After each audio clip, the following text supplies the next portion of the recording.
authors. Any content provided by our bloggers or authors are of their opinion and are not intended to malign any religion, ethnic group, club, organization, company, municipality, individual, or anyone or anything. He's a surgeon. He's a 100-ton boat captain. He's a lieutenant on Seaside Heights Beach Patrol in New Jersey. He's a member of the Coast Guard Auxiliary. He's Dr. Michael Kachmar. Need answers to your medical questions? We have them. Listen in to hear latest on medical topics related to all that and more. Hello, everyone. This is Dr. Michael Kachmar. Welcome to Scrubbing Up with Dr. Michael Kachmar. Today's date is April the 19th, the year of our Lord 2024 AD, and I'm here in our studios in Toms River, New Jersey. We have Jeremy here. You want to say hello, Jeremy? An undisclosed location in Toms River, New Jersey. Yeah, we have to keep it secret. Oh, yeah. We're for people who don't know, we're a medical professional podcast. We're pundits. We try to keep it, politics and medicine where they intersect. That's where we're at. Intertwine. And where they come together, that's where you'll find us. Sometimes we like to talk about politics in general, Like we always say about our show, we're a mixed bag. Mixed bag. So anyway, I'm a board-certified reconstructive foot and ankle surgeon. I operate in multiple hospitals. I've been in practice for about 30 years. We're on all the media. So right now we're a podcast. You'll find us, or a YouTube video, or Rumble. We're on Rumble, YouTube, Spotify. We're on X. We're on X. We're on Facebook, Instagram. We're going to get on this new one. We're going to see about getting on Telegraph. I heard about this. They supposedly almost have 1 billion people on Telegraph. Really? 1 billion. Yeah, it's a Russian guy started, and pretty interesting. So let's just get into it. We're going to talk about a couple things. My ongoing, soapbox opera here is with this, or soapbox is this fentanyl. So many people are dying of fentanyl. And I look at, it's funny, I go on the internet and I see these people, there's this, somebody's web page, post on, Twitter or X, Lincoln Project. And there's this one, JoJo, and they always talking about how great Biden is and how great the economy is and how great, and I'm like, okay, but I sit there and I go, well, during Trump and for certain with Barack Obama, the drug overdoses before Barack Obama were in about 30,000 a year. Then it skyrocketed up to about 60, 70,000. Trump got in, he started to reduce it again. And now with Biden, the drug overdoses in the United States are 120, 130,000 in 1 year. And it's mostly fentanyl. It's coming over from the border. And, people could argue, but I think it's, in my opinion, it's coming from the border. It's the direct relationship, open border to these drug overdoses. And it doesn't matter if you're Democrat, Republican, and it's killing a lot of kids. And with Biden, this is the Biden administration. I could go on and on about things, but this is something that's really serious. Yeah. It's killing all of us, and I don't know. I don't see anybody talking about it. But so here's the deal.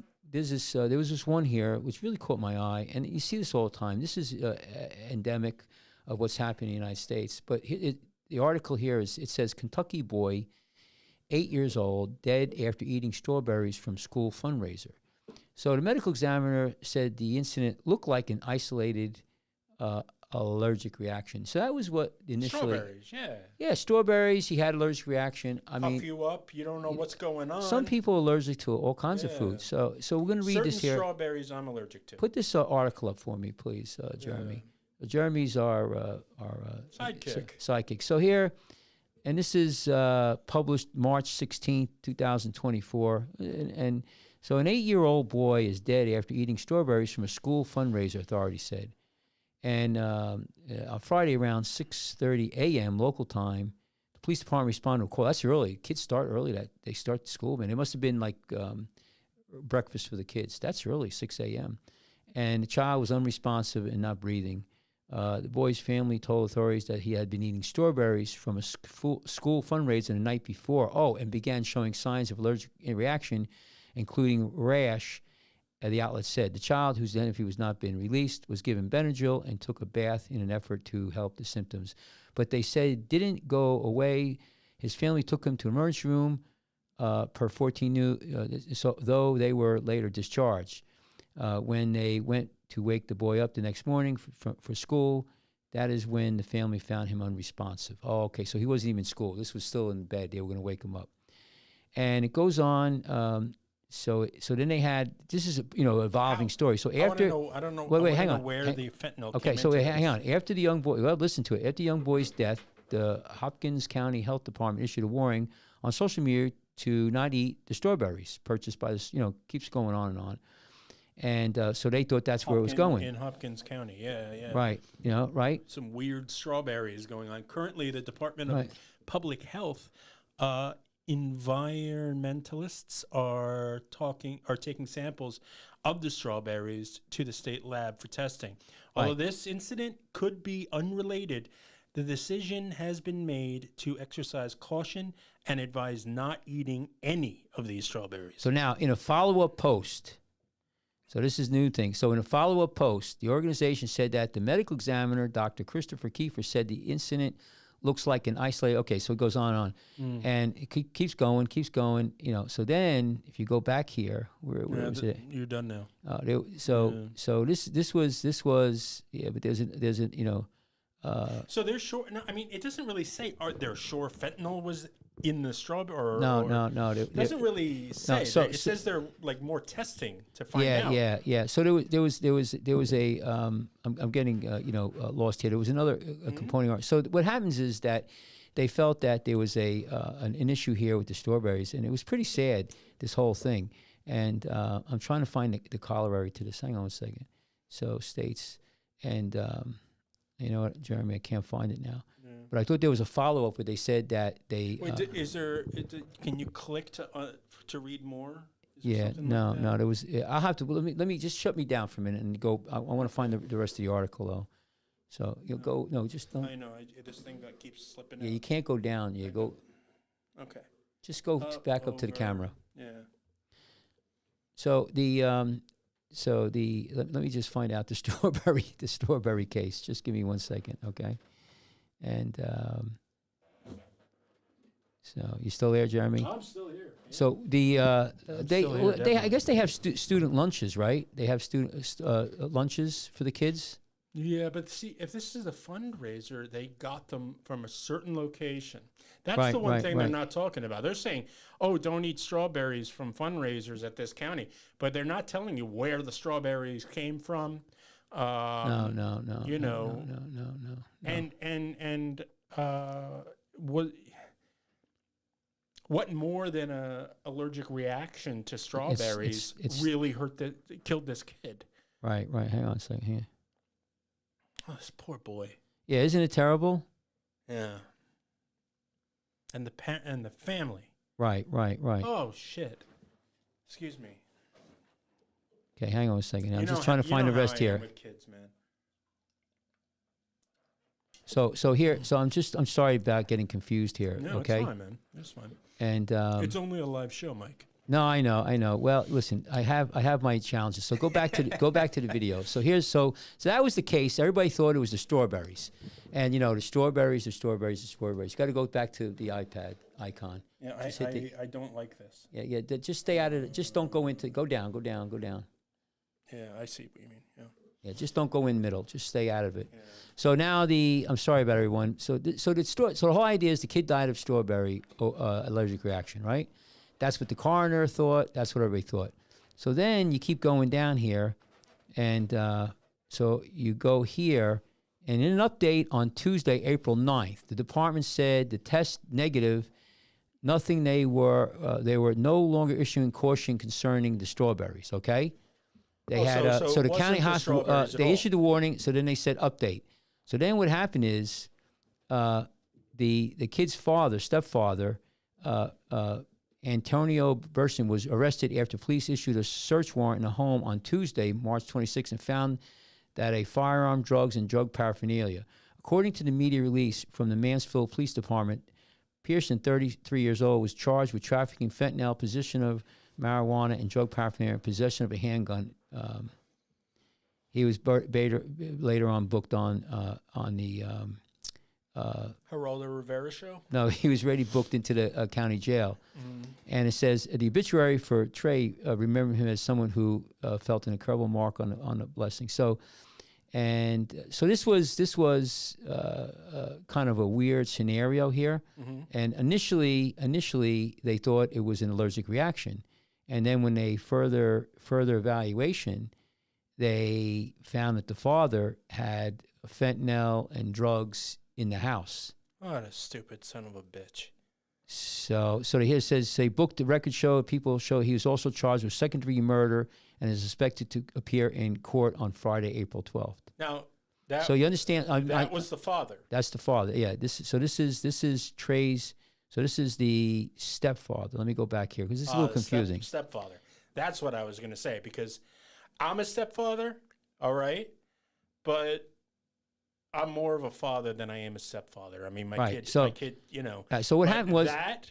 Right. Unbelievable, so man. A great police work here. So, and I'm sorry for getting a little confused. So basically, let's just recap the story. The kid. Is that the boy? Let me see the boy. Yeah, the boy right there. So the boy. Look at that kid. Yeah, he's a good-looking kid. So the boy, they think he had an allergic reaction to strawberries, right? Yeah. And that's what the coroners thought, and that's what everybody was. And you know what? Who's going to think that a father would have, left this shit around? So further investigation, when they came up with nothing, no strawberries tested, for any kind of disease or anything bad, they probably found fentanyl in the kid's body. I'm assuming right now. What's this boy's name? I want to know his name, so I'm not calling him a kid. Trey. Let me just get it. Let me go down here. Trey Mayer Harris. Major Harris. Trey Mayer Harris. Yeah, And Trey liked skateboarding. Yeah, and then over here, if you look at this guy here, so this was, so they say here, according to the media release from the police department, this guy was charged with trafficking fentanyl. So that's Trey's stepfather, Antonio Pearson, was arrested after police issued a warrant on his home Tuesday and found a firearm, drugs, and drug paraphernalia. So basically, where the fentanyl came from, where the kid got poisoned with fentanyl, was in the house, probably laying around. I don't think he did it. He probably touched it. And you can see what I'm saying? And the handgun, hold on. And the handgun that he had was a convicted felon's gun? No. He or was no. Or is he the convicted felon? Yeah, he's a convicted. He probably. Okay. It says possession of a handgun by a convicted felon. So he was a felon. Yeah, he had a prior conviction, I guess. Yeah. 33 years old, and it took him 33 years to be a big piece of shit and kill a kid. That's lovely. Isn't that terrible? Yeah. I hope he rots. And I hope he rots, and then when he dies, he rots some more. And listen to this. The obituary adds that Trey dreamed of becoming a police officer in adulthood because he loved helping others. He was a fun-loving kid who adored playing. So now, listen, the father is at fault. The fentanyl's at fault. But you know what? And I'm not saying this wouldn't have happened, but we have so much fentanyl in this country. So these people who, I go right back to the 81 million people who voted for Biden and Biden's administration who are all for open borders. The Democratic Socialists / communists in this country, back to my face, Jeremy, are they're in favor of open borders. They're in favor of open borders. This is what you get with open borders. This is a laugh. This is a laugh to everyone around us. All the other countries that we have no security at our borders. I mean, this is not a well organized country at this point. This is just anarchy. That's what it is. Well, it says a lot. Yeah. Yeah. Yeah. So let me let's I can tell you, we could spend the whole time, but I think that people in this country have to realize if you have 10 million unvetted or questionably vetted people coming into this country in 3 years, that's going to put a stress on this country. Now, I'm all about immigration. I'm a third generation. My grandfather came here from Europe in the turn of the century legally, and there's a lot of good people, and we need immigration. And I love the idea of diversity in immigration. More diverse, the better. But you cannot have this kind of immigration. And you're getting people who, if they're unvetted, a lot of these people, they have no education. Some have really major medical issues, maybe mental issues, and they're going to impact the schools, the hospitals. Somebody's got to feed them and shelter them. Now you add, theoretically, if you have, say, 10 million of these, what if 2 million of them are on welfare or more? I mean, it's just, you can't do it the way they did it. And then there's whether or not they're going to vote. In some places, they give them a social security number so they could be here. That means they get a mail-in ballot, or they get a driver's license. They automatically get a mail-in ballot. So now they're not allowed to vote. But if you don't have a signature verification and the ballots go in, well, they're voting. And there's people I know who say they should be able to vote. Well, no, you can't. You have to have some rules of law. Illegal immigrants are allowed to vote. They should be allowed to vote. People believe that. Yeah, I know. I don't know. I don't know. All right, let's. I mean, geez, look how long it took us to let women vote. Yeah, I know. But this is just happening overnight. Yeah. How come the women are like, what the F? Yeah. I know. Well, let's go back. Let's try. And before we go any further, I just want to bring up one more thing about the 8-year-old boy. Yeah. Trey. Okay. There's no way in hell his mother did not know what was going on in that house. If this man, her husband, is trafficking fentanyl and amongst other drugs, okay, there's no way she didn't know what was going on, especially with the frickin' gun, okay? Well, you don't know that. No, for sure. You're not a guy without flashing a gun and showing it off to your girl or something like that. That's what they do, okay? She knew, and she should be held responsible as well. Yeah. If she knew, she should be. Yes. So I agree with you there. Yeah. So let's talk about more insanity. So don't put it up yet, but New Jersey, the age of consent in New Jersey. Don't keep doing that, Jeremy. I'm not doing it on purpose. Yeah. It's doing it on its own. In the state of New Jersey, you can consent at 16 years of age for medical care. Mm-hmm. And the way I read it, also for sexual consent to sex, although, there's some limitations. If you're somebody who's like a school teacher or somebody who's, has control over that person, you can't. But that's not good enough. They want, in the state of New Jersey, they want even more. And this was an article that was put out in February 27 of 2024. Can you go to the video, as we say? Let's go to the video. Yeah. This does it on its own. I'm sorry, guys. We just had an update. Yeah, just go to the iPad icon. And just stay it, yeah. Yeah, I got to bring it back over. It does it on its own, even when you're not on the thing. Okay. Hold on. I do apologize, folks. That's what you wanted, right? Yeah, what's happening is you're cutting me all off here. Yeah. Yeah, we have problems. So, and see that?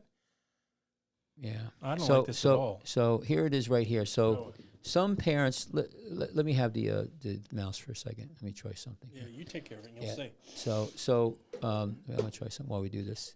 Sorry, folks. This is, you went right on to it. Yeah. So some parents are furious over plan to allow 14-year-olds to seek medical health counseling. So let me just reiterate that. Yeah. In New Jersey, some parents are furious over plan to allow 14-year-olds to seek medical health counseling. This was proposed in the state of New Jersey. Jersey is poised to join 24 other states to allow children as young as 14 to seek counseling on their own without parental consent.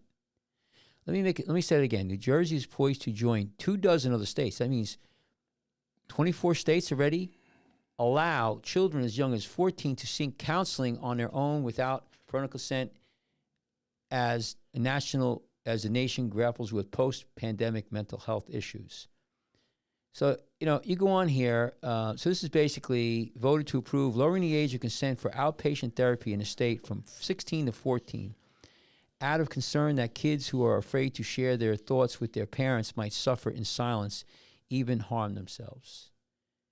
Now, are you grasping all of this, what they're saying? Yeah. Okay, let me just finish here. So, And so this I'm is going to go off on this, so let me know when I can. yeah. Because this is nuts. This is the sort of thing that really fires me up. And so this is Trinity Campbell, 17, and Jordan Thomas, 27, both of Jersey City, told the Senate Health, Human Services, and Senior Citizens Committee that the Boys and Girls Club of Hudson County provides support and critical assistance to help them cope with chaotic lives at home. They urged the committee to commit the support to Bill so other kids could find help. Now, I'm going to show you something here. So just to see, here's the people right here, the two of them. That's a picture of them right there. And so what's interesting is that the inner city, right, Hudson County, Bayonne, Jersey City, Newark, basically they're admitting their families are chaos. There is no family. Not a lot of fathers at home. Mm. The family's dysfunctional. Oh, yeah. So they want the government to fix and help. In the meantime, the rest of us in the state. Do they want the government to help, or they is want the government helping both. regardless? Yeah, they want see, power. That's what I'm saying. Yeah. So it says here, he was a key witness, consent for treatment for 18 to 16 9 years ago. When he was 13, when he was first dialed 911 to protect himself from abuse. Okay? And it goes on and on and on here. You could read this article. And so what you have here is this is great. Now, when we were driving earlier, I brought up about it used to be like if a kid, and I'm only touching this to prove another point. It used to be that if a kid wanted to go and we have some. Hang on a second, Jeremy. Before you keep going, just hold that thought. Let me just see. So you have some. Yeah, we got some. Yeah, you got. Yeah, this is Bobby Boyce, good friend. He says, "This is because last time we didn't do it, but right here, Bobby Boyce is completely false. That is completely false. He's telling us Governor Murphy changed it in 2017 to where you cannot marry or have sex with anyone under 18. This is not true." Bro, there are 18-year-olds who can marry 16-year-old. There are 18 states where you can marry a 16-year-old, and they're all red states. Well, it doesn't matter what red or... I'm just telling you... I'll tell you what... Yeah, for now. But, for now. No. Right now, in the age... If you go look up the statute in New Jersey, the age of consent is 16 years old. Yeah. Period. I don't know... Now, if you're a school teacher, you can't have sex with a 16-year-old. You can't have... Even with an 18-year-old. You can't... Because you're a supervisor. But I know Bobby's a good friend of mine. Well, and but I don't know. Bottom line is that what we're talking about is meant. I was right in the middle of a point. Okay, so make your point. Yeah, Bobby, you can listen to us, but go ahead. Yeah, so make your point. Sorry about that, Jeremy. Yeah, but it used to be. I'm sorry that you were in the middle of your point. If a kid didn't want to do or what parents want them to do, they would they might want to go and get emancipated. That's what you would have to do. And then the courts are deciding, you get counselors, you get all of this stuff. Right. Okay, to see if the parents are in the wrong or if the kid's in the wrong. And it was a big deal to be and it was rarely done. Okay? Right. Now, the government is emancipating all your children whether you like it or not. Mm-hmm. Aren't they? Mm-hmm. Mm-hmm. And good luck, mom and dad, because you lost your rights to your kids. We did nothing about it. It was just quietly done. This is a very terrifying thing that is going on in our country, and it's continuing to go on. Right. Well, with no end in sight. No. So let me give you some historical basis because when you talk about consent, there's a lot of different consents. There's surgical consent. There's sexual consent. So what happened one of the reasons why they wanted to have consent is for mental health care is because, just like they're saying, there's parents who abuse their kids. The kids' only place that they had where they were getting help was in the school, and they didn't want to let the parents know. So the kids had to have this care without the parents knowing. So they passed some legislation. Just hang on for a minute. Yeah. So then you have now with this blossoming of gender dysphoria. So gender dysphoria, for people who don't know, it's there's a whole definition, but there's a lot of people suffering from gender dysphoria. Confusion. Confusion about whether or not they're in the right body, if they're a boy or a girl. No, but this Now, is this all. Hold on, since you brought it up, I've read about this. Okay, gender dysphoria happens to most children. That is what puberty does. Puberty sets them straight, course corrects them, because the brain is still developing. So when you go through puberty, that gender dysphoria is supposed to snap out, and you know where you are. But internet choices. Right. Okay. So, here's so my point about that is that, so the state of New Jersey, there's a lot of doctors, a lot of medical AMA. I mean, a lot of people. Boston General Hospital, Children's Hospital. They say, no, you got to treat these kids very early. You got to treat them when they start going into puberty, 14, 12, 13, 14, 15. So state of New Jersey passed a law, and I think it had a lot to do with mental health care, not necessarily age of consent for sex. But if you make somebody 16 years old, you have to change the law. Now, you could be 12 years old in New Jersey. You could be a 12-year-old girl and consent for your abortion without parents' consent or knowledge. So that's the state law. You could, any age, doesn't matter how old you are. If you're pregnant, you could consign your own consent. And the state of New Jersey, a lot of times, will pay for it through Medicaid, the state program, NJ Health. So already you could consent to yourself at 12, 13. But there was a hard stop with gender affirming care. It's 18, and I think it is still 18 with the surgical care. Yeah. Although Boston, I think if I looked the last time in their webpage, if you're 15 and you have parents' consent and you have doctors consenting, you could have your breast removed at 15. Okay, and that's in Massachusetts. But getting back to state of New Jersey, the way I understand it, the way I read it, and I could be wrong, and maybe Bobby's right, but I think the age of consent for sex is 16, unless there are other things, obviously rape, incest, stuff like that. But also, if you're a school teacher and you're supervising kids, you can't have sex with a 17-year-old if you're a 21-year-old. So if you're older, it's not the age. It's no. Yeah, but if you're older and you had sex with a 16-year-old, it's not considered statutory rape. That's the way I read the statute right now. Okay. All right. Okay. And I looked at it the other day because there was somebody who just got locked up, a woman. I thought she was in New Jersey, and she was a school teacher, and she was having sex with a kid. And they charged her with, sexual misconduct, whatever, sexual assault. But I think that's because she was a supervisor. Again, I'm not a lawyer, and somebody could, tell me I'm wrong. But New Jersey, with this bill that they were talking about, they want to carve it out, go down to 14 for gender affirming care and mental health issues, which is a lot of it's gender affirming care. Which then, can they have medication? Because there's other things. With gender affirming care, you have counseling. So your child could go, let's just say your child's 16 now, and they have just gender dysphoria. They're going to go to the school, and the school may say, okay, you could wear a dress. The council will let them, act out what they need to do. They could counsel them, and you don't even know about this. And then they got to, put their regular clothes back on, go home. Now, so that's one thing, counseling. The other thing you have with gender affirming care is medication.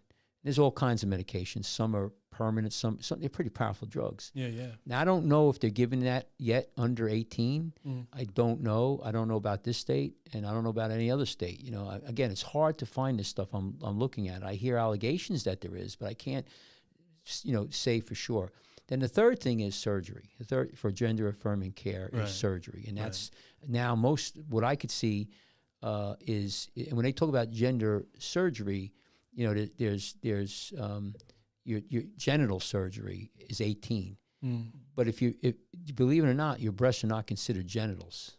They're breasts. They're not. Yeah, they wouldn't be considered genital. It's waist down, right? Right. Yeah. So you could have the breast removed, like I said, under certain criteria in Massachusetts, but I don't know about New Jersey. But this bill that I wanted to make is, listen, you want to make the age of consent 12, fine. 14, whatever. To me, that's listen. Mental. No, listen to me. It is mental, but I shouldn't say fine. But what I think is, first of all, what's so egregious about this is that you're not letting the parents know anything. Anything. Right. I think even at 12 years old, 13, 14, if you want to have an abortion, you should let your parents know. Now, whether or not they should be able to stop it, because, we talked about this. We did, yeah. Let's just say the child... Last couple shows, guys, go back and watch. Because, here's the thing. Let's just say, and could be with gender-affirming treatment. Let's just say that your child is pregnant and they want to have an abortion. Now, should you have the right to say no? Or let's put it the other way. Let's say the child doesn't want to have an abortion. Should you be able to force them for an abortion? Right. So you got, it works both ways. Even you could even make the argument with gender affirming treatment. What if the child, doesn't want it, and the doctors are saying, this is what you really need, and the parent kind of wants to force it. It's crazy. How did everything, we lived through times where we didn't have to deal with any of this kind of thing, right? Right. We lived through times where, we had gender dysphoria, and then puberty straightened us out, and then that was that.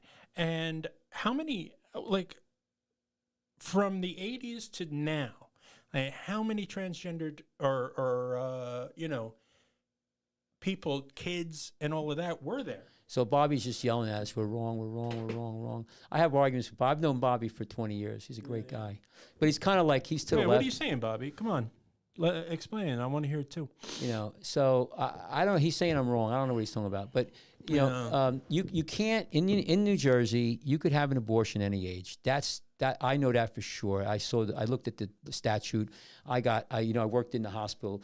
We also have the second most late term abortion clinics in the United States. That's number one. Number two is, mental health treatment right now, you can consent at 16. In fact, we could probably do surgery on a 16-year-old, consent for surgery, but we don't do that. Here's another thing. If a woman is 16 years old and has a baby, Jeremy, or 15, hold on. Bobby, we're talking about one thing of many. All right, we're not just being ridiculous saying we're only upset with this one thing. Okay, so So my thing is that let's get on stay. We're on the topic. That's what the topic is. Right. So I think the article that I brought up is very disturbing, and I think the next election, now we have a presidential election in November, but we're going to have a local election for another governor 2 years from now. And I think that one of the things that's going to be a real big issue is parents' rights all along. Mm-hmm. And I think that's what happened in West Virginia Virginia. And Trump knows about it, and he's already spoken up about it. Right, parents' rights. Parents' rights. Parents' rights, yeah. Right. I have doctor buddies and people who live in California. California, a child wants to have procedure done, gender affirming treatment. Parents are not have to know about it. They don't have to be informed about it, and the insurance that the parents have for the child will have to pay for it, and they'll get a bill, but the bill can't say what was done. So you have that thing. So I just want to make a point that I don't think it was voted through. I think it was knocked down. I don't see any literature. I don't see anything about it. Right? I think it was. I think they said no. It's a little bit too young. But the big argument here is whether or not gender affirming treatment, what you're talking about is necessary or not. I don't want to go down that route because I'm not. That's another issue. Whether or not it's needed or not needed, or they're going to snap out of it. The question, my whole thing is, what age should a person be able to consent to a surgery? Now, when I was training in South Jersey, we had a kid who came in. He was maybe 13, 14 years old. He was involved in a car accident with his father. His father was killed, and he was hurt pretty bad. He needed to be transfused.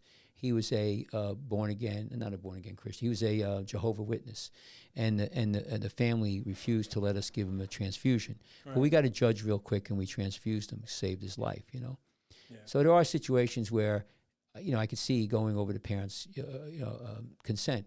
So my question is, it's a general question to Bobby and everybody. What age of consent? If a child wants to have gender affirming treatment and the parent's totally against it, should be. I mean, you were saying like 12 years old they wanted. Well, the Right. But here's the medical thing, though. community All right. is all for So, having it at that age. They wanted at 12, but when you're 12 years old, are we then saying they can also drink? Because that's a choice too, Yeah. isn't Yeah, it? yeah. And it doesn't seem. It seems like the other choice of having like surgical, stuff happening to you when you're 12, that seems a little bit more unnerving than having a sip of beer. Well, it's a big controversy in the medical societies, medical profession. Most of the medical professions. When you're 12, can you drive? Yeah, but here's the thing: listen to me. The American College of Pediatrics. There's a ton of doctor groups that are supporting transgender treatment early. You understand what I'm saying? Yeah, you hear what I said? Yeah. But my point So is, it's not though, that is clear cut.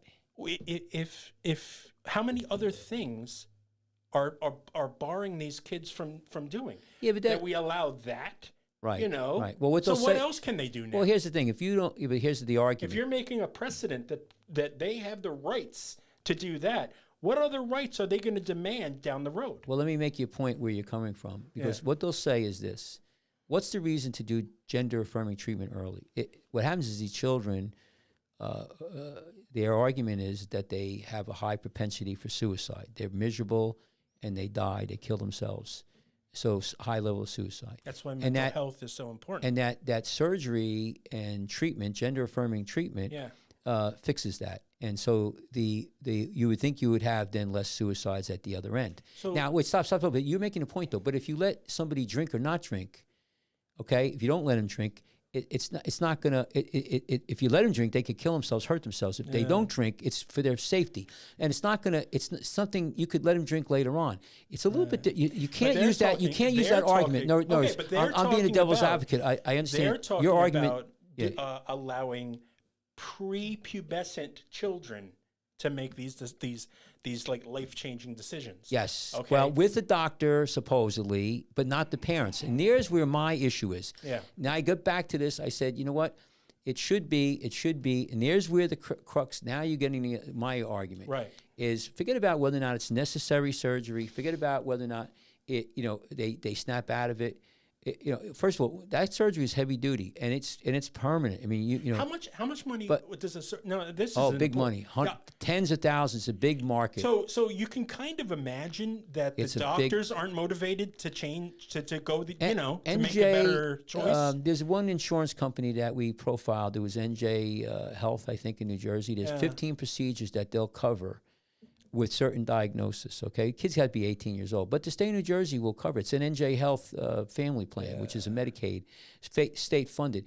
And it's making a lot of money. But we've said before, what is making these doctors do such a thing? Well, yeah, they're rolling in it. And that's enough you gotta be to burn up any kind of, But listen, no, but I tell you, you could say, listen, I don't know what's in their hearts, Jeremy. So maybe you do, I don't.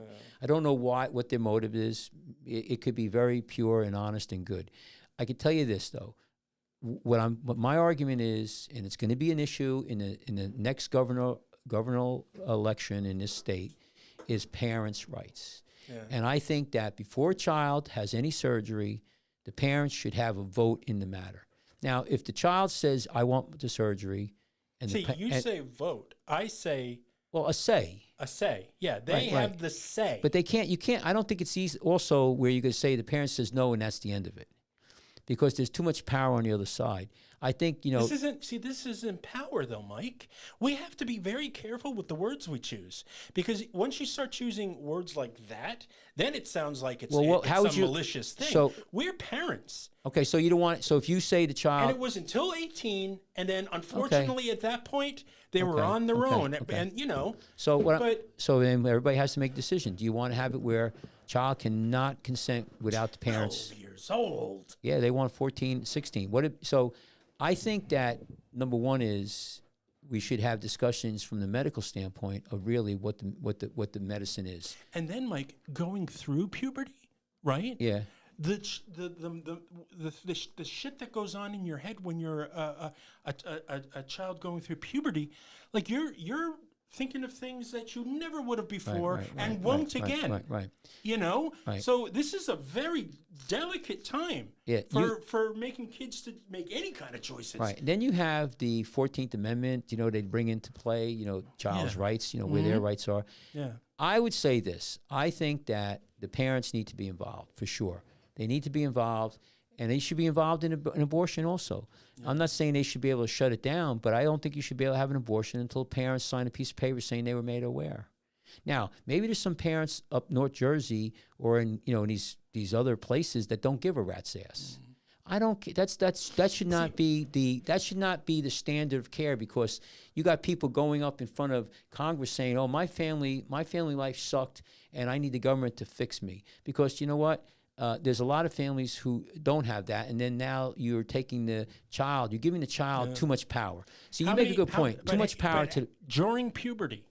Yeah. How many children hate their parents because the parents don't understand them? And all of that, every freaking kid. Okay, I was one. All right, so Jeremy, let me ask you this though. So let's play the other side. Okay. I'm the medical establishment. I'm going to show you 15 papers said that if you don't have your kid operated on at 12, 13, 14 years old, he's going to have a 90% chance of killing himself when he's 22.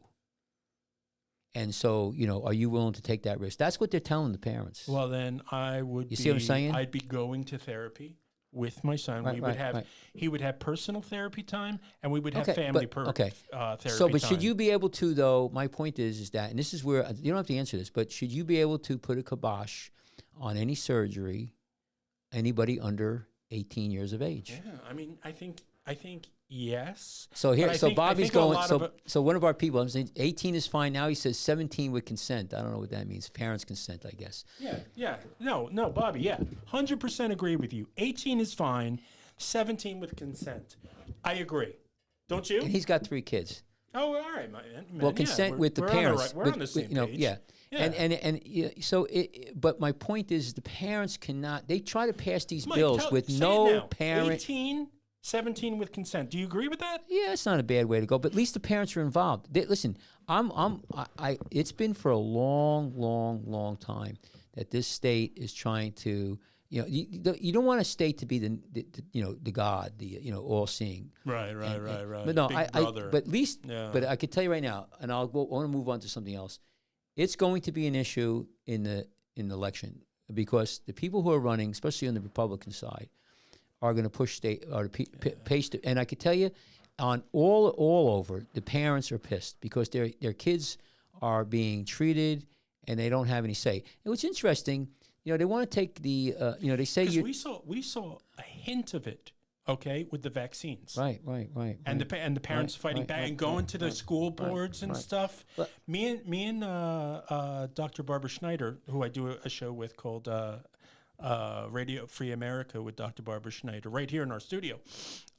We went to a school board and talked out against it and stuff. But they had fathers being dragged out. They had all kinds of stuff. Gets we emotional. saw a hint of it then. Right. Now they're going to try to push more. Man, tempers are going to rise. Yeah. I mean, look at me. Yeah. A bear, those grizzly bears, they usually don't mess around with you. But if you come up with them when they got their cubs, the mama bear will kill you. So, mama bears in the state are going to rebel. Having said that, because that's an instinct, right, but a motherly instinct, a fatherly instinct to protect their children. Yeah, I understand both sides of the story because that's nature, that's God, right. That's God, right. But here's the thing: if you the parents are going to be the ones who are taking care of these children for the rest of their lives. Either they have the surgery or don't have the surgery. Right. If they have the surgery and then they regret it, which a lot of people do or some people do, then they got to deal with that outcome, and the medical issues with regard to having the surgery. So I was reading one article not too long ago. They did about 3,000. What's so wrong with waiting? So they killed suicide. So waiting to 18. Suicide. They died before that. That's the argument. So okay. That's the argument. So somebody's going to threaten suicide unless they get what they want. So no, I don't think that. I don't think they threaten suicide. I think the statistics, what they're saying is some studies show that. Here's the thing. I believe, and I looked at the literature, and again, I'm not an expert, but I'm a doctor. I don't think it's that clear cut. I don't think there's a real good, clear-cut indication to say what they're doing. Now, there's a lot of experts who say there is. And military is even saying that. There's people who wrote articles saying, well, a 10-year-old kid can consent. I think, 10. Yeah, and here, which is totally insane. And here's the thing: whoever wrote that article, right, should be looked at. Right. Well, yeah, but I think that there was a couple studies. The one study I want to talk about, and then I want to stop here. I think they had maybe 3,000. I can't cite the study, but basically what they did is they said they looked at these kids who had gender dysphoria. Yeah. And by 18 years of age, about 80 to 90% of them didn't have gender dysphoria anymore. Yeah, they didn't. Puberty, there was about another course corrects. Right. But it's another thing God did. Right. But let me finish the thought here. Yeah, go ahead, so and then I don't know, maybe 10%, 20% went on to be real, full blown. Name change in their mind that they gender dysphoria. I think it was like 10%. Yeah. Okay, and then those people, have the surgery, have whatever you need. Now they're 18, 19, 20, but the 90% that didn't have gender dysphoria anymore, they about 80% of them, according to the article, a majority of them, vast majority, were wind out being gay. They were gay, or they turned out with their body dysphoria, their gender dysphoria really was early manifestations of being homosexuality. Yeah. So where you wouldn't need to do all of this exactly. Wouldn't you? If right. and maybe the ones that are left there, maybe they never did anything, which makes me wonder and say, to the gay community, I think most people in this country, vast majority of people, except gay people, there's no, Oh yeah. I mean, you got to go into weird southern parts of our country to start seeing some people. No. You don't have to go in weird parts. There are certain religions, I think the Christians are, they think it's wrong, but they're not going to kill you. There are certain Christians religions. aren't going to go gay bashing, are they? No, but there are certain countries they kill and hang and throw people off the rooftops. Right. No, you're right about that. And I don't. But there are some, so there is some hard ass, no doubt about it. But my point is that I'm surprised the gay community, maybe they are, and I don't see it. Gay community should be coming out and saying, listen, this is, if that's the case, let's wait a little bit, and I think that would go a long way. I would say that. See, now my cousin Nico, okay, he's gay, all right. He and my cousin Zachary had just got married this past year. Mm-hmm. Nico is a counselor in the schools systems, okay, and he's counseled tons of kids that are going through this. What's he think about all of this? Well, that's the thing. The last time we had a family gathering, right, I sat down with him and I was talking to him about him. And he says, even there's so many choices out there, and these kids are walking around and they're so confused. And even the ones that think they're gay, right, he says, don't think that's what they're always going to be. Because he says, I guarantee you, the ones that think they're gay are still looking at girls possibly, and down the road, that's probably where they're going to go. But when you're in a like a microcosm that is school, right? Yeah. It's not just internet, because all the kids that have seen stuff and choices and stuff on internet, it's all brought to school. They dress that way and everything else. So your kid who otherwise, right, may have just grown up heterosexual or anyway, even homosexual, but the choices weren't as so flamboyantly ridiculous, like the transgenders and removing your breasts and stuff. It was all innocent stuff. Yeah. And but he says there's still that innocence there in the schools. There is. Right. But that's why he's so important. Yeah. Because he has to give these kids guidance. Yeah. It's interesting you say that, because the new head of the AMA, I forget his name. What I understand, he's the first openly gay president of AMA. He's a war veteran. I think he fought in Afghanistan. I think he's married to a man. They might have a child, whatever. And but he seems to fall on the side of early gender affirming treatment from what I see. So there are a lot of people out there. Oh, sure. There's school teachers who are letting their kindergarten kids decide what gender they're going to be every single day. But there's also states that are banning this treatment until they're 18. So anyway, it's going to be an issue, but I just wanted to bring it out. Yeah. So let's talk about this other one. I think this is we're going to shift now. Okay. Get a little bit. This is a Second Amendment issue. I don't know how Bobby's been on our all comments. So this is an interesting thing. This came out just a little while ago, and we're talking about all this crime in New Jersey, and Bobby and I talk about assaults and everything. So a bill introduced in New Jersey legislation is pushing for stand your ground law in the state of New Jersey. Let me just get this up here, and this is pretty interesting. So just so you know, in New Jersey, you have a duty to retreat. Okay. So in other words, even in your house, well, you don't have a duty to retreat in your house, but outside, let's just say some guy comes up to you and he's cursing at you. Oh, you have to back off. You have to back off. You try to run away. You have to, right? Well, talk about emaciating, like being, you got to be a wussy, Yeah. Well, like George Carlin said, the pussification of America. Right. So you have to run away, and, you can't use force that's not proportional. There's like 5 things that you have to, really meet criteria-wise to use deadly force. But they wanted to put this thing called stand your own ground in New Jersey, which we don't have. Now, the only place you don't have a duty to retreat is in your home. Suppose you don't, because where are you going to go? Your home is your castle. But, some guy or girl, busts open your door and decides to take a bathroom break. Sure. You can't shoot them, when they're on the toilet bowl, even though they broke into your house. If they don't have a gun or, they didn't pose a threat to you. There are rules about that if you're doing your business. Well, but here's the thing. Stand your own ground, is a little bit. So here's the thing. Wait, we got Bobby saying something. What's he saying? Oh, he says, how many transgenders do you guys know combined? I'm good friends with multiple trans people. They are so much happier now that they translate.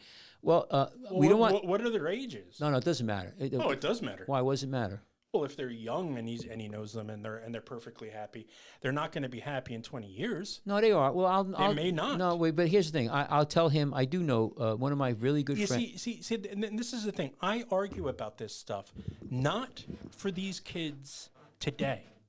I argue for them. No, but for 20 years from now, Jeremy, when they discover, oh shit, I just made this amazing mistake. When I was a kid. I understand, but Jeremy, and they all let me do it. Okay, but let me make a point here, because he's bringing up a good point, and I didn't want to keep going, but we'll keep talking about this. Yeah. Gender affirming surgery has been around for 30, 40, 50 years. There was a guy in Colorado doing it for years, 100 a year. Mm-hmm. Iran, Iraq, they've been doing it in the Middle East for years.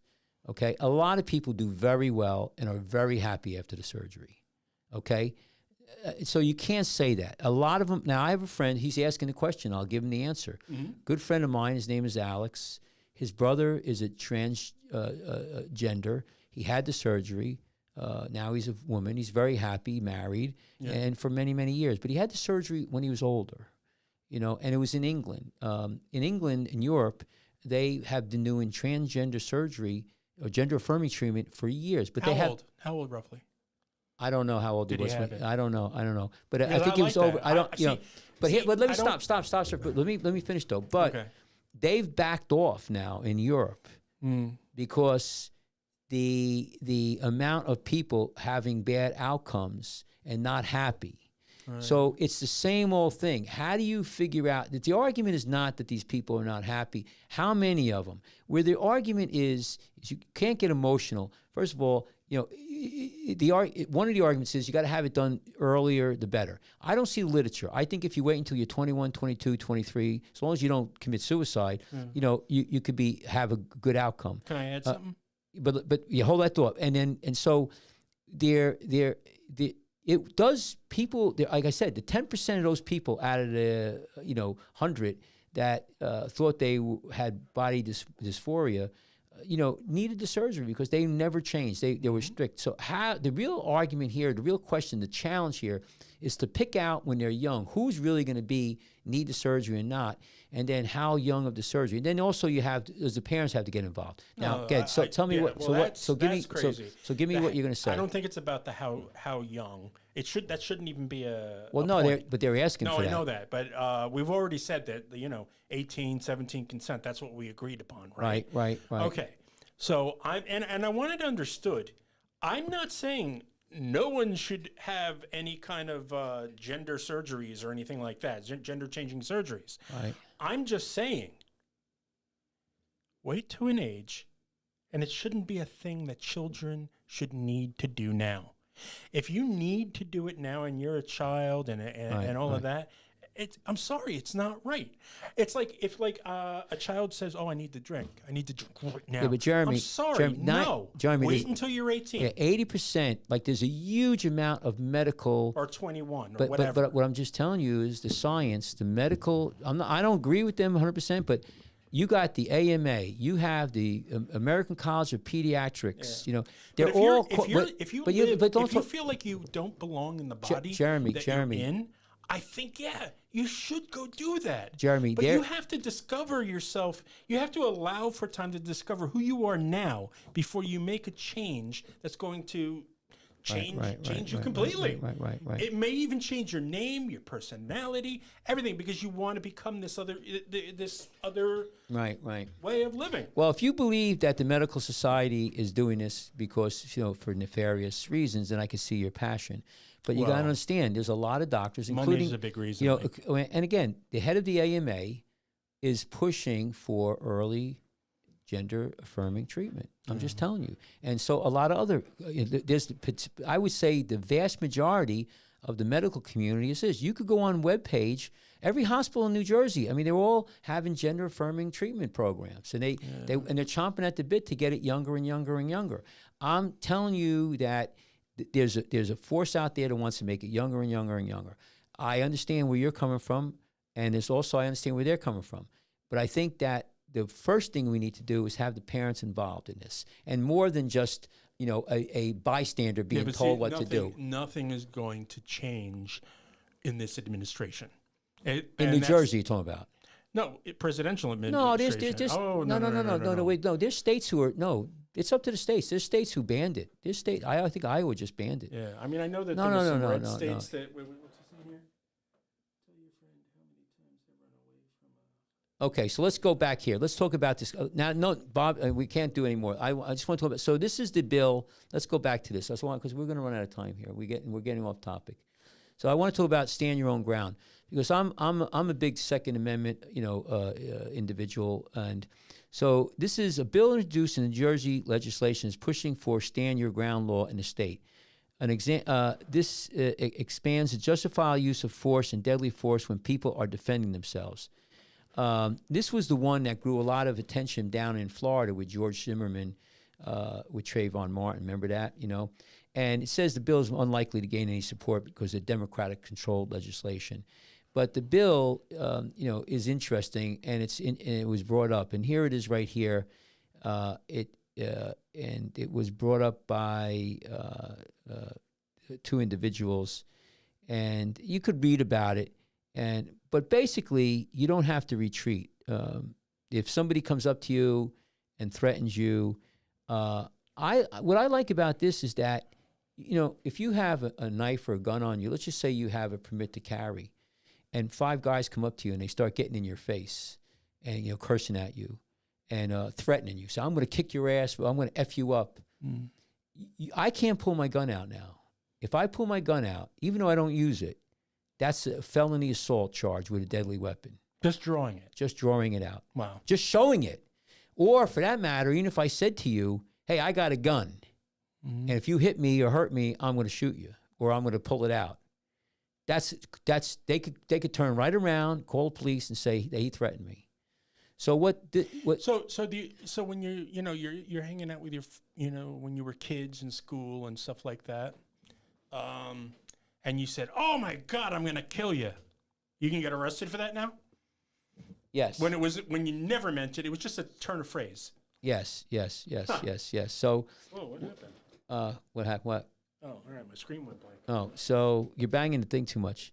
So what I'm saying is so it says, so the law here is a person who uses or threat to use deadly force in accordance with the subsection does not have a duty to retreat and has the right to stand in his own ground if the person is not engaged in the commission of a crime and is a place where the person has a right to be.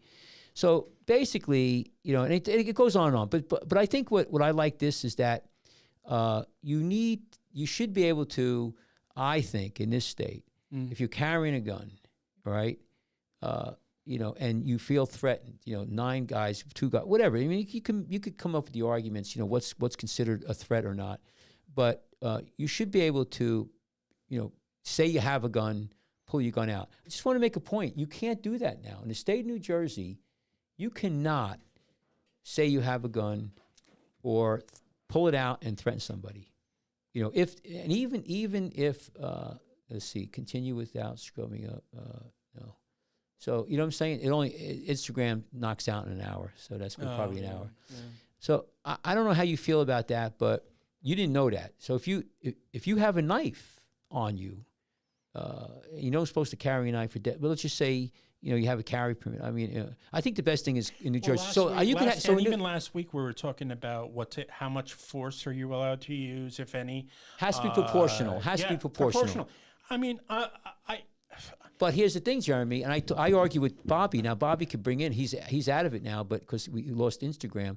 But my thing is, if you're an 80-year-old guy, right, and a 30-year-old guy who's all beefed up, threatens you. So I'm going to kick your ass.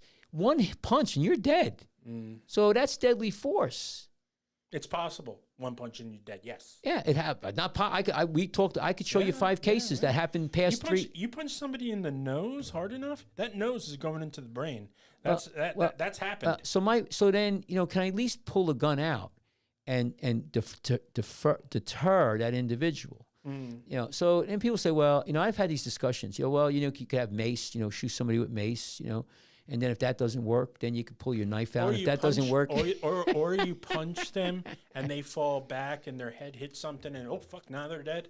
I mean, you shouldn't. But that person shouldn't have been violent or any of that to begin with. So we're getting back to this legislation where I think this is a good thing. And I think that a stand your own ground. One good turn deserves another. Is very important because, for the reasons I said, in Jersey now, if I even mention that I have a gun, if I have a carrying permit, in other words, if I'm in New Jersey, have a carrying permit, which means the state of New Jersey allows me to carry my gun, right? Yeah. Has to be concealed carry, and 5 guys come up to me, and they threaten me. Now, just say I'm going to kick your ass, and it could be a racial thing, or it could be, we're going to steal your money, whatever. Right now, I have the duty to retreat, and most likely, I'd give them the money anyway, but duty to retreat. With this, you stand your own ground. You can say no, you're not taking my money. I mean, or don't if you but hit me. At this point, they don't know you have a gun. Right, but at this point, you could say, listen, I'm standing my own ground. I have a weapon. Back the fuck off. And that won't, I won't get arrested. But you mentioned that you had a gun, though. I thought you said you would. No, now you will. Before this law would stop that from happening. And that's ridiculous because isn't the point of a gun to be a deterrent to begin with? I get it. Yeah, but again, it's an assault. I'll give you even better. The way I read it in New Jersey, you come into my house. Yeah. You bust my door down. Right.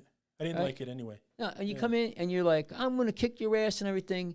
You don't have a gun. You don't have a knife. I'm a crazy person. I still can't shoot you. Okay? Right. And I wouldn't, but I don't even think I could point the gun at you even at that position, situation. Good, because I want to continue to be crazy. Right? Yeah. So even in my house, I guess I could have the gun out, point it to the ceiling, or have it on my side. I don't even know. I mean, it's crazy. So, we have the ability in the state of New Jersey now, due to the Bruin, to carry a handgun. Yeah. and concealed. Now they tried to stop it from different areas, but I think now they came back and you could have it at other areas.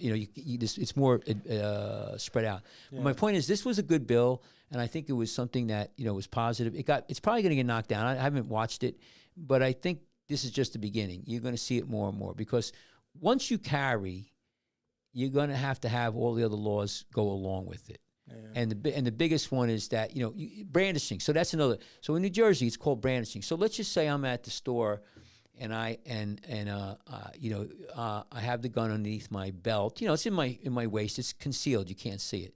But some old lady goes, "Hey, can you get me that box of Fruit Loops up there?" And I reach up. Well, and as you reach up your arm, your shirt goes up a little bit, and you can see the gun. The gun doesn't fall out; it's like there. And she sees it. She sees it, and she goes, "Gun!" Next thing you know, they call the cops. You got a SWAT team. Well, she saw the gun. It intimidated her, and you could get charged with brandishing. Now, inadvertently brandishing, though. Yeah, you'd have to go to court, and you could. I mean, what a fucking hassle! Isn't that a hassle? Well, they'll tell you don't carry the gun, But this is why you got to change the law. You can't protect yourself. You can't do this. You can't do that. We've become so freaking wishy-washy. That's what we are as a people. We're just wishy-washy. Wishy-washy? Yeah, look at the Weebles wobble and they don't fall down. No, this is wishy-washy stuff. Yeah, it's wishy-washy. All right, that's who we are now. Yeah. Are we strong? Are we justified? We're wishy-washy. All right, I want to give you one other thing. We live we're this broadcast, and we're going to end this because this broadcast is coming from Toms River, New Jersey. Yeah. That's where we live. Mm-hmm. And it's Monmouth and Ocean County. So this is Ocean County.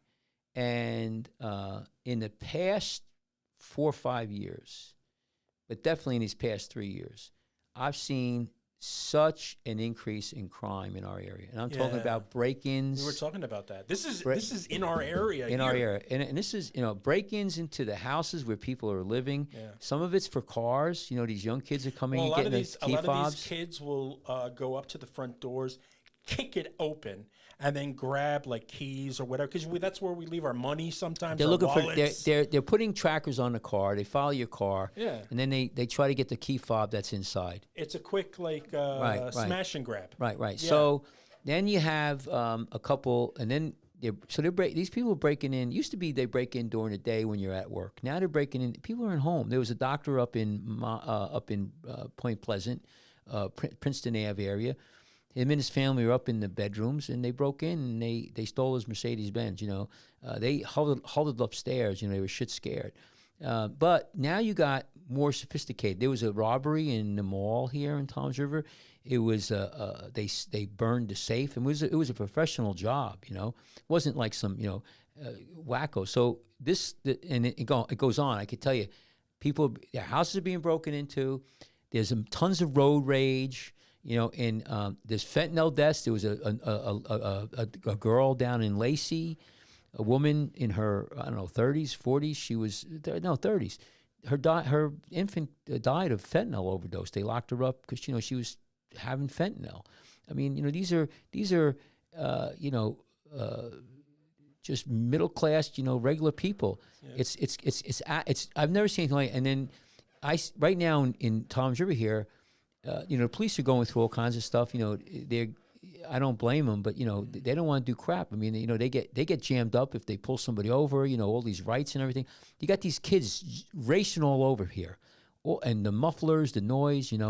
And the cops are not allowed to chase anybody. So you get somebody, you're not allowed to do a high speed chase. I mean, it's crazy. Philadelphia, probably past 10 years, have not. Enforced any motor vehicle, things, motor vehicle stops, motor vehicle laws, moving violations. So and that's how it is here. So I'm going to give you this one here. So let's go here. This is Jack Nicholson said, and he said, and where is the Batman? He's at home washing his tights. Yeah, washing. So Toms River, New Jersey. This is posted here. This is Jersey Shore Online. This is 2 days ago. I don't know when this was posted. What's the date? But here. So this was a couple days. This was, let me see. I went to the Ken's. It's called Ken's Hardware Store on Fisher Boulevard. Mm-hmm. So today is Friday. So that was yesterday, Thursday night. So this happened Wednesday. Okay. And he told me right up the street from him, 2 places were broken in. So here it is.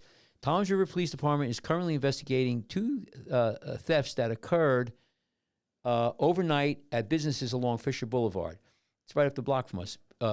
Bacon Bread Eatery, located at 1117 Fisher Boulevard, and New York Water Bagel, located at 542 Fisher Boulevard, were both robbed in overnight hours from April 16th into April 17th. According to police, unknown suspects smashed the front window on this place and removed safe containing cash. And they same thing with the other place and blah, blah, blah. Here's, windows smashed and everything. So they're throwing shit through the window, smash and grab. And that's about it. And that's a cowardly lot, What's that? That's a cowardly lot. Like a professional criminal. I mean, he's doing it smart. There's no smash and grab. These are just kids being just like reckless, violent, destructive.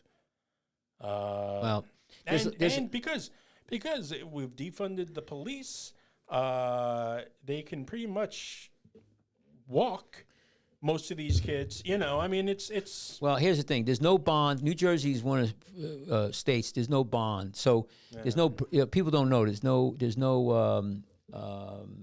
bail. So even if for assault, you hit somebody, punch somebody out, you're gonna get arrested.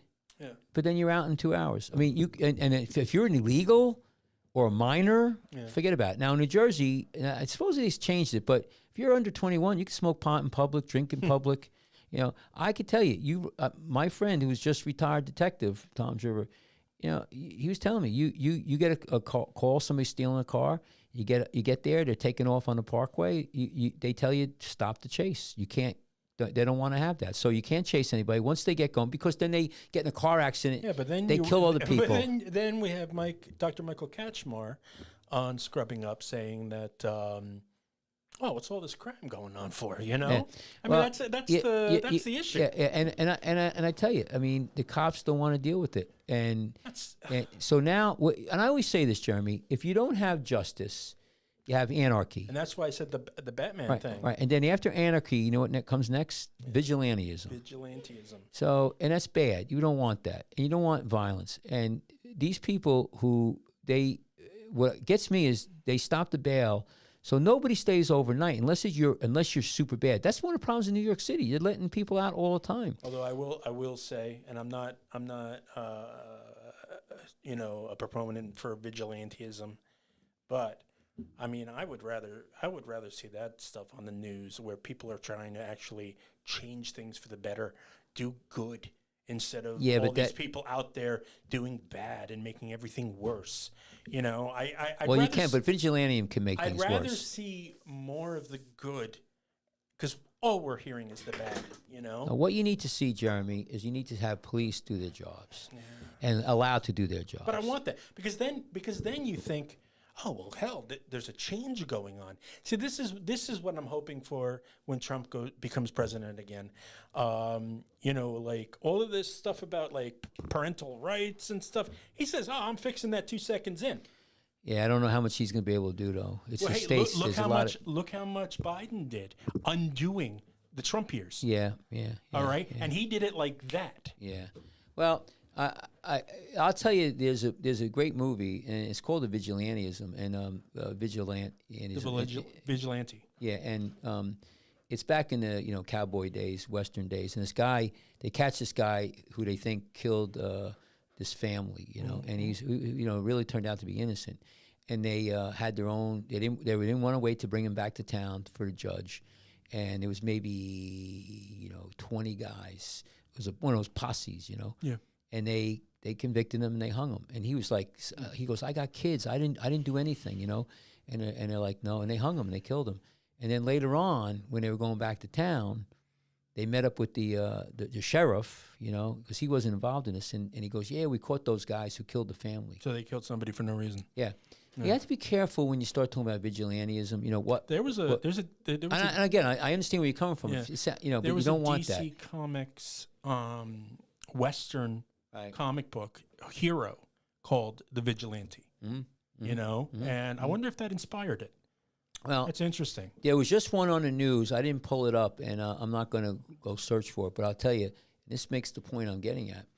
There was a scammer. This was a pretty interesting thing. It's on the internet. You can look at it. Yeah. So these people, this guy or somebody was calling this old timer, and he was a white guy, but I don't think anything race had to do with this. Right. He's an old guy, and they said, "Hey, we got your family member."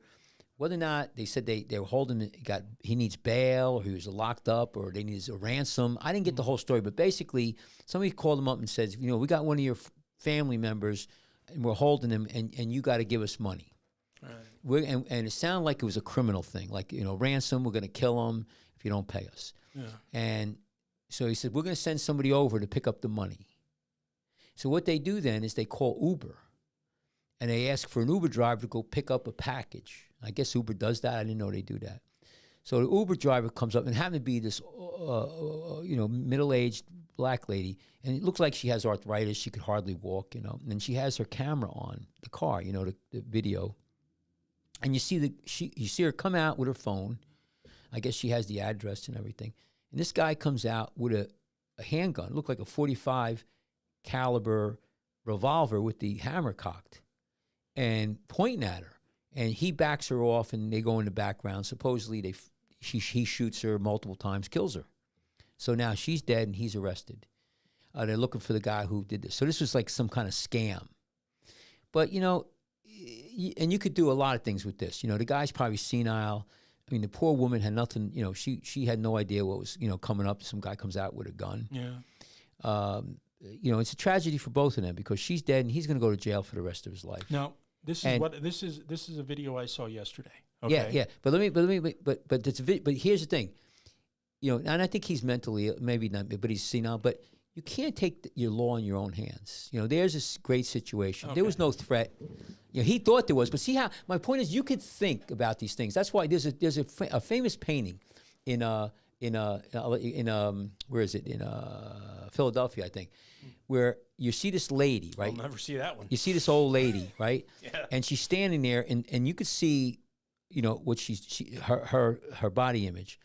And there's another guy in front of her who looks like a bandit. He might have like a mask on or whatever. And then there's a guy, a knight in white shining armor, signifying purity and goodness. And he's got the bandit, and he's got the lance, and he's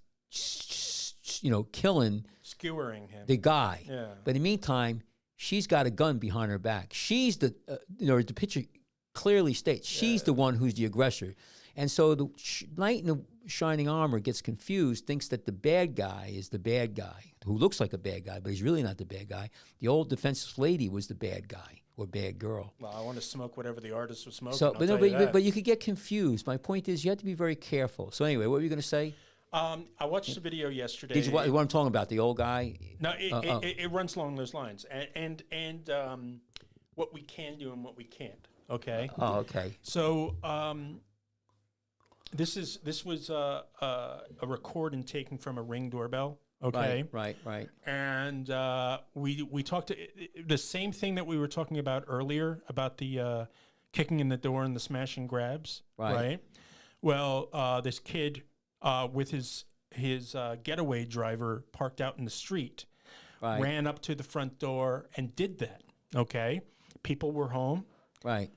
The owner comes running out faster than the kid that smashed the door and did the grab. Could run away.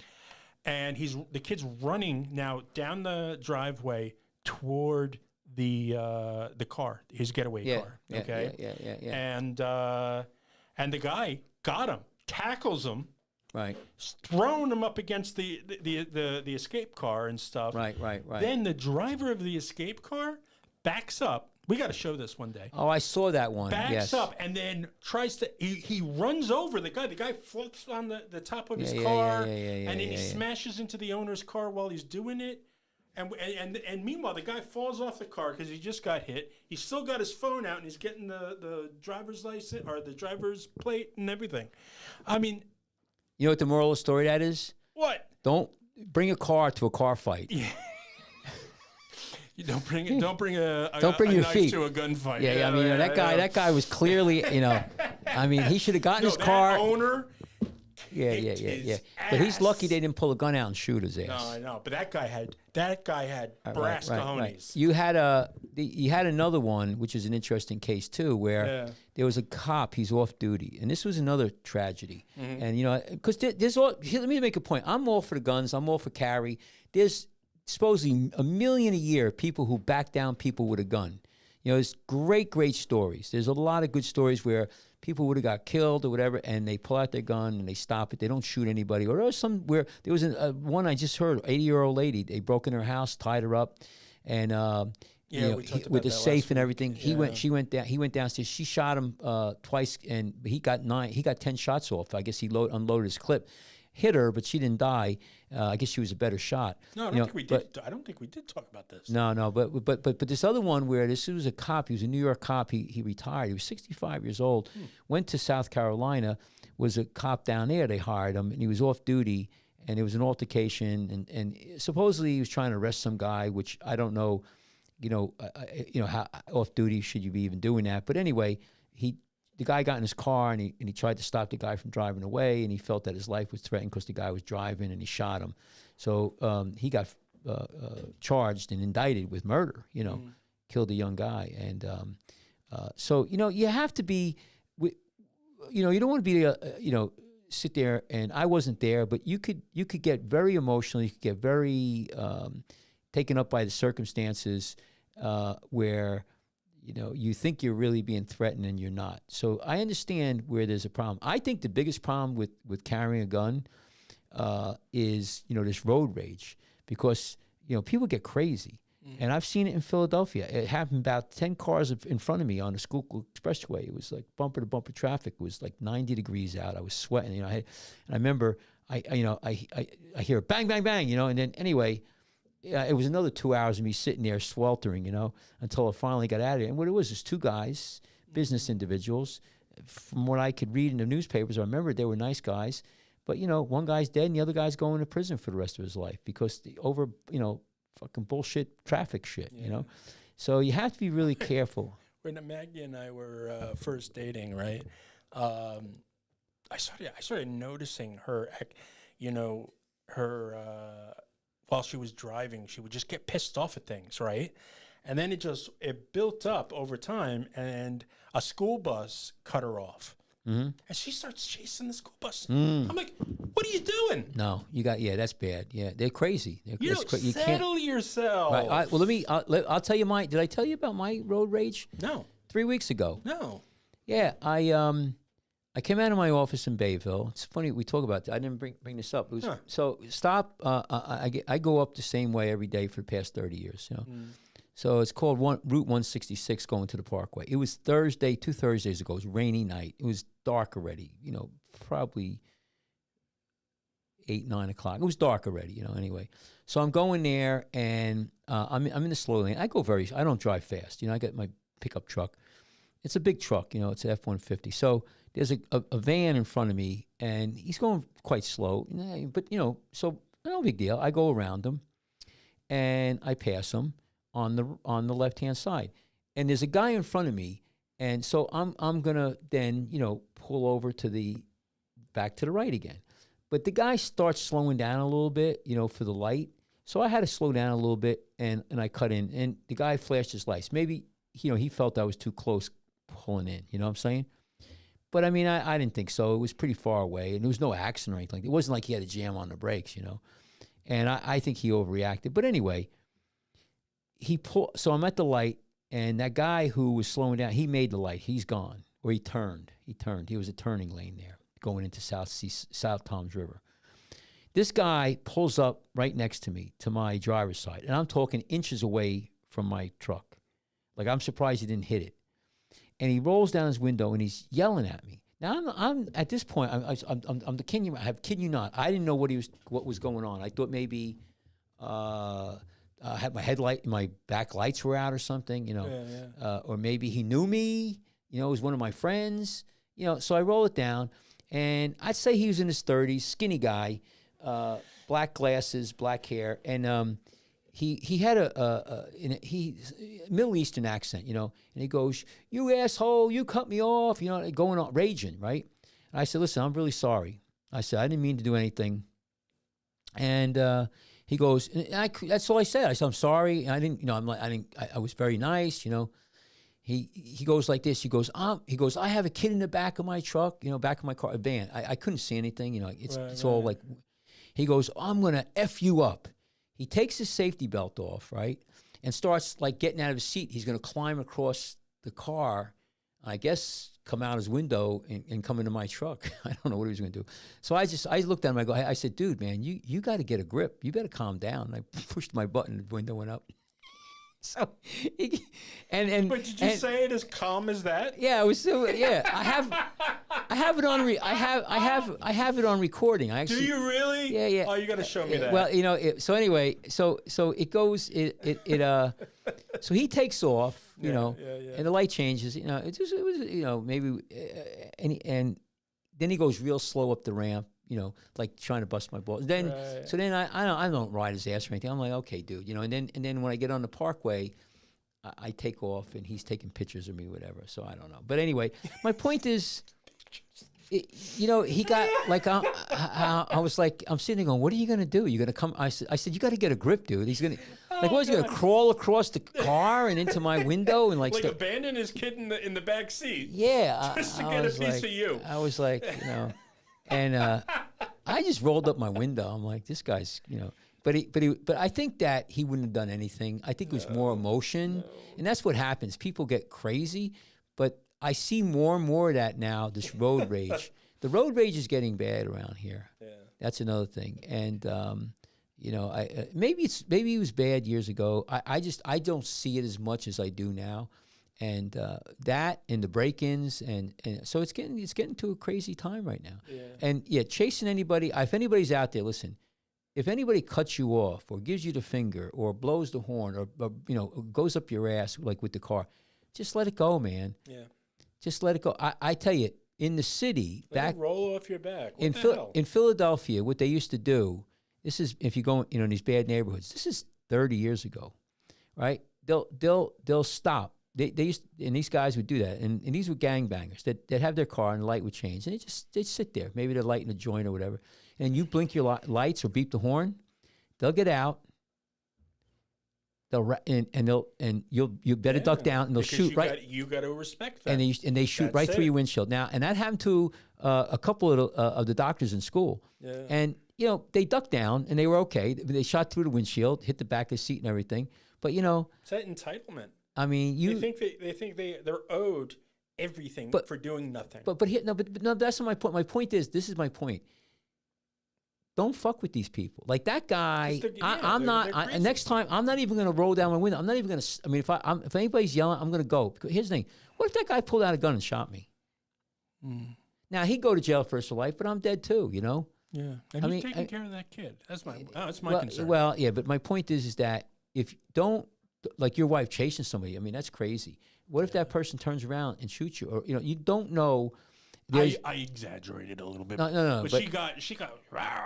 Yeah, and you know you don't want to engage these people. The best thing is just it's your friggin' driving thing. You know. Now if they hit you with the car, you know so maybe you got to stop. You know it's an accident. You know, but even then. You know, you might want to just try to get their license plate number. You know, but anyway, I just think it's kind of crazy. I once had a girlfriend that tried to back over me with a car. Well, that would have been a tough. But see, that wouldn't be an accident. That would be a on purpose. That's murder. That's murder. She said she didn't see me, but her eyes connected when she was looking back. Yeah, we saw each other.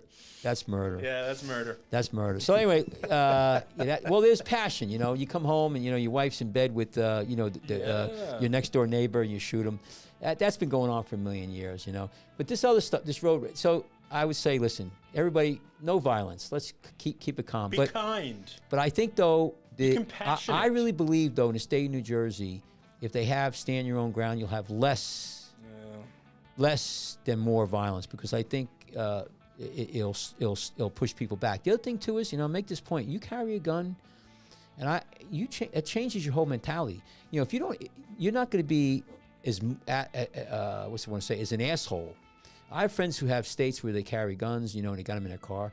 You're not going to be Oh, step. they got like a lockbox or something. Well, no, but if you have a gun on you, you're not going to get in a pissing match with somebody because I know it's a wrong mentality, but you don't unless you think you're Clint Eastwood. What happens is the gun. You have responsibility. The last thing you want to do is get to even to the point where you're going to use that. Yeah. So when you have a gun, especially That's a conversation ender. Bam. well, no, no, but for you though, Even if it's heated, nah.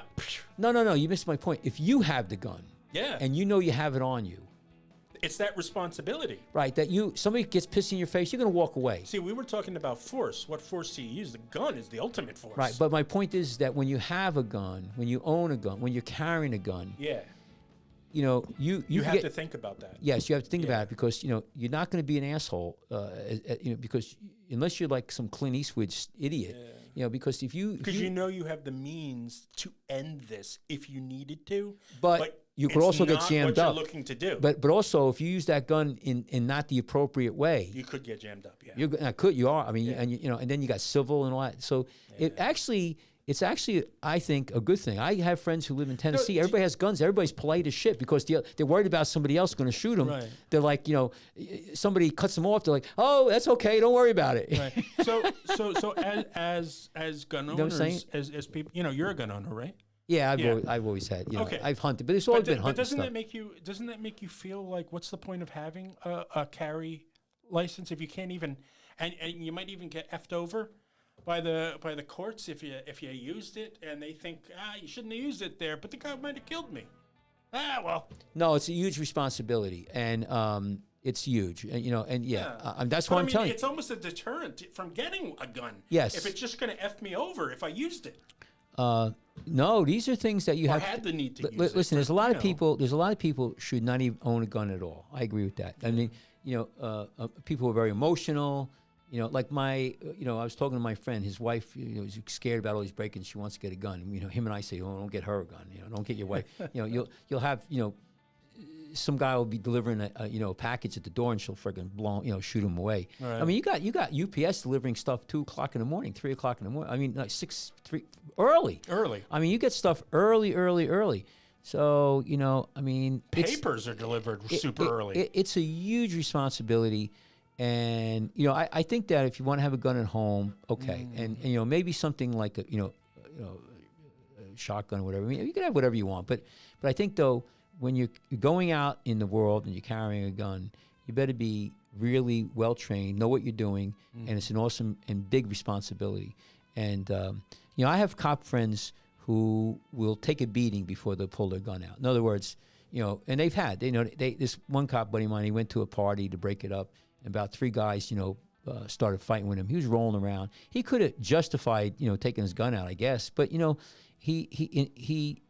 took the beating. He fought with him until backup came and the other guys came. No guns were pulled, and I'm all about tasers and mace. Mace was around for a long time. Tasers? Tasers. Give me a taser. Yeah, I mean, but my point is that do you need a carry permit for a taser? Or any kind of permit? Yeah, I think you do. You do. Yeah. I don't think you need it for mace in New Jersey. But again, you can't just mace somebody because they looked at you funny. You have to have, you have to have a threat, Yeah. And I don't know if somebody's going to threaten you with mace, then you could use mace. But I mean, if somebody threatens you, all of these are very. Have you ever been maced? Yeah.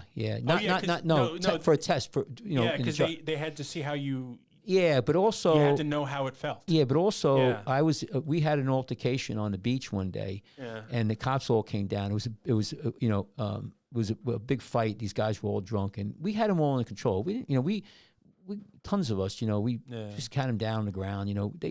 They started through a couple punches. All these guys are wrestlers and everything. Anyway, the cops came and then it started up again. And they started macing people, and it was like fighting over the mace. The guys were grabbing the cops' hands and everything, and I got sprayed. Oh, Jesus! Yeah, I tell you what though, and I'm making we keep on going on and on, but I see these cops. They have they come on. I see them all over. They got all their guns. They got their tasers. They got like 9, magazines ready to go. Right. They got their vest. They got the camera. They're like giant turtles. And I saw them in New York. Turtles. And you see it, and Perfect. they get knocked over, and they're laying on the ground. And these illegals, immigrants, they're like about 5'2", and the cops can't. Like, I don't mean to make a joke, but it is kind of funny. Right. And some of these cops too, God bless them, but they're like, I was watching in New York. They're like, you don't have to be like. A lot of them are pretty heavy dude. I won't say morbidly obese, but they look morbidly obese. Yeah. And I guess you could pass the cop test. I don't know how you could run. Maybe they can. I don't. But that's all that equipment, all that weight, and I think it's pretty funny. But you roll around with these people. That's why I've seen people where cops go to take care of some crazy guy, and the guy gets their gun and shoots the cops with their own gun. Right. So that's another thing about carrying a gun. So your 4 or 5 guys come up to you. And you pull your gun out, and they grab the gun from you, and they shoot you, and and you're dead. Yeah. And they never had a gun, and now they do. It's a really tough situation. Yeah. And then there's the whole thing. Should you carry a gun with a bullet in it? In the chamber. See, that's the problem with all these things we talk about. You could wind up killing yourself. So many possible angles.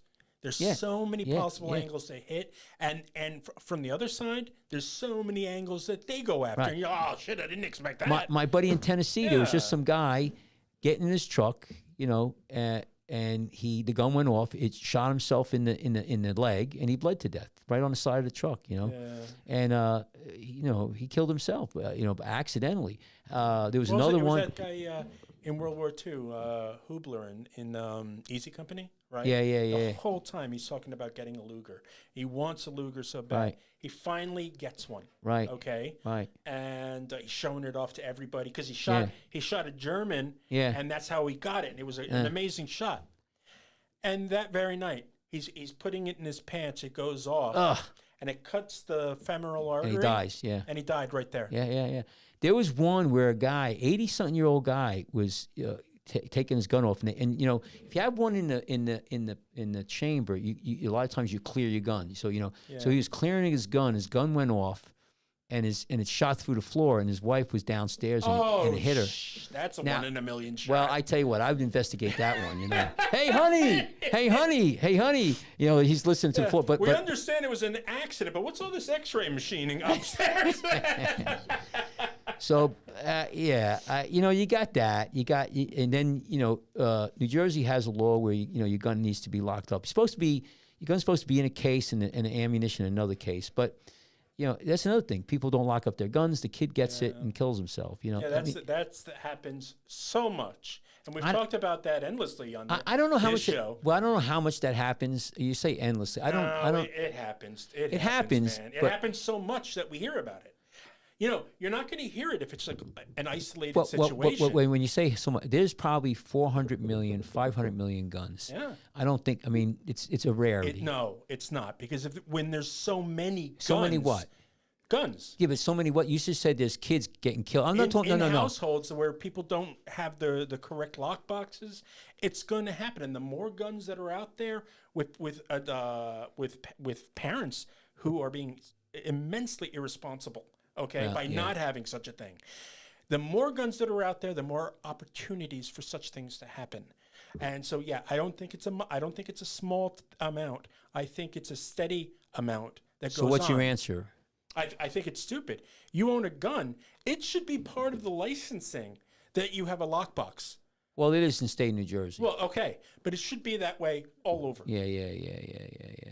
Because then you go into states where families are a little bit looser about the guns they have, and the kids, they teach them to shoot them at a very early age. But they're that very could be a young. Good thing. Yeah, that could be a good thing. Should you be putting guns in a 12-year-old's hand?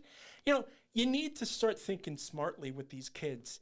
If you have something in the house, like a gun, like that 8-year-old stepfather had, right? Well, that's drugs. Yeah, it's fentanyl. Yeah. I mean, if you don't have a proper lockbox to keep it safe away from your kid, right, or children, yeah, you might be responsible for their deaths. Oh yeah. And as a parent, yeah, I mean, Yeah. And they but then When it's your fault, yeah. no. But you got to understand, and I agree with you on the like. But then you stay in New Jersey makes you have the ammunition somewhere else. That's kind of stupid. I mean, if you have it in the box, it's locked. It's locked. I agree with that. Well, no, I see. I kind of understand that though. If you have the ammunition elsewhere, and a kid stumbles upon your gun, they're not going to accidentally shoot themselves because they don't know where the freaking bullets are. No. But that actually sounds smart to me. Yeah, but if you have an intruder, you got to go stumbling around for your bullets. Yeah, that's not good. true. And you get 20 years in jail for having the gun. Nah, there's certain. See, this is the thing, and I don't really want to get into a Second There's Amendment. so many angles. But I think that the Second Amendment, you should be able to own a gun. And if you're that stupid, you should have it in a lockbox. Shouldn't have to be a law that has to tell you that. You should have that anyway. And do you think? I'm just. And you think it's a good idea to teach kids because then they won't be curious. But you could keep a gun in a lockbox with the magazine next to it. The whoever's gonna have to load it, rack it. Some of these guns are not that easy to figure out. You can teach a child how to handle a gun, but you can't make that child not make childish mistakes. Okay. Yeah. What about a knife? What about leaving a knife around? Should you lock all your knives up? You could kill yourself easy with a knife. Yeah. Kids play with knives; they fall on it. They could drink poison. They could drink. I got scars on my body from like box cutters and shit like that. I mean, it happens. Yeah. I think that the bottom line with guns and all of that, our whole conversation here is that we see these things that are going on, and it's an awesome responsibility to have a gun. Yeah, very nice. And that's bottom line. Very nice. Whether or not it's with children, it's with you using it. And I think that people should think long and hard before they get a gun. It's your right, and I think that the Second Amendment should be. And I'll stand for that right. Right. Every time. Right. And also, if you don't want a gun, I wouldn't criticize you. I think that a lot of people feel a lot safer in their house, especially now with all these break-ins. Yeah. And then now. See, I personally wouldn't have a gun, and I won't have a gun. You probably couldn't hit anything anyway with a gun. Probably couldn't. Even in duck hunt. You can't. You have a hard time. Seeing a screen here. I can't even see the screen. No, I wouldn't. I wouldn't let you have a gun. Yeah. You could have. I give you some mace, maybe. Mace. You could probably have some mace, but nothing. You could. I sprayed mace. We were all effing around with it. We sprayed mace on the table because I wanted to smell it. Right. Yeah. And I took a whiff. I thought I was going to effing die. Yeah. I thought I was going to die. Yeah. So you got it. You got it in your face. Yeah, it's nasty stuff. I can't even imagine, man. Yeah, it's nasty stuff. Yeah. But with the gun thing is, it should be allowed. But if you want to have it, you really got to think twice about it, and you got to be very careful. You should be trained. You should have it in a lockbox. Do you think things like mace should be a keychain? Yeah, no, I think Do you think that? I think so? No, I think in New Jersey you could carry mace. I think you could carry one of those electric things. I think they're legal. Yeah. No, but I mean, the little mace things that are on keychains. Do you think they should be where a kid could easily? Well, it's not going to kill a kid, I don't think. Small. I mean, I don't think mace is that dangerous. I mean, it's going to irritate them. If it's a young kid, like an infant? Listen, they could spray. Yeah, but they could spray. Can of Raid or something like that. Spray cockroach killer or wasp killer in your face. Yeah, a cockroach. You're gonna. You ain't. I mean, that's probably worse than mace. I mean. No, but anyway, let's finish this up. It was a great show. Yeah, let's end it. Let's end it. Bobby, thank you for Bobby's out. See, our Instagram only stays an hour, and listen, we're if you want to get a hold of us, it's Dr. Kachmar at iCloud.com. That's Dr. Kachmar at iCloud.com. We got a website called Jersey Shore Foot and Leg Center.com. And we also have a person here called Jeremy. Let's see. Where's Jeremy? Where am I? Where's Jeremy? What's up, guys? Jeremy's right here. Yeah. There's Jeremy. And let's get rid of this. We're trying to mess around here. So give us a call. Give us an email. Oh, and guys, please share our show. Yep. All right. Share it on your Facebook. Share it. Tell your friends. Yeah. All right. We have a blast. You never know what we're going to talk about. And we're on podcast. Yeah. And let people know. We're on every podcast platform you can imagine. So Scrubbing Up with Dr. Michael Kachmar. Take care, guys. We'll see you next week. Take care, guys.